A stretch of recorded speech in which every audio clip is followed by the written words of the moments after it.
ஹாய்டா. Hi. எப்படி இருக்க? நல்லா இருக்கேன். சூப்பர். சொல்லு, என்ன பண்ணலாம்? ஹேர் ரொம்ப ஃப்ரிஸியாக இருக்குது. நடிக்காமல் சொல்லு. அதில் ஹேர் ரொம்ப ஃப்ரிஸியாக இருக்குது, நான் ட்ரீட்மெண்ட் பண்ணலாம். என்ன பண்ணலாம்? என்ன பிளான்? ட்ரீட்மெண்ட் இருக்குல்ல, ட்ரீட்மெண்ட் வந்து போட்டாக்ஸ் மாதிரி ஏதாவது வேணுமா இல்லை வேறு ஏதாவது வேணுமா? போட்டாக்ஸ்லாம் பண்ணால் ஸ்ட்ரைட்டாக இருக்கும்ல? போட்டாக்ஸ் பண்ணால் ஸ்ட்ரைட்டாக இருக்கும்.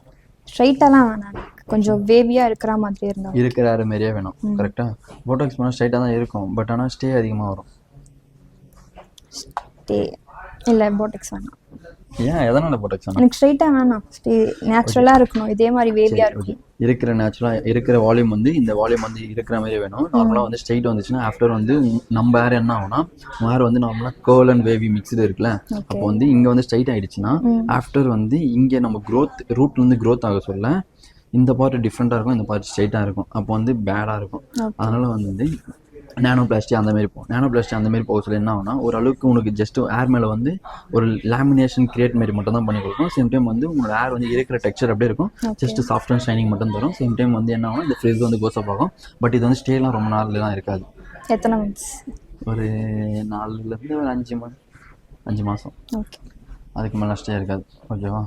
மிச்சப்படி அதுக்கப்புறம் வந்து ஷாம்பூ கண்டிஷனர் மட்டும் ப்ராப்பரான ஷாம்பூ கண்டிஷனர் யூஸ் பண்ணணும். ஓகே.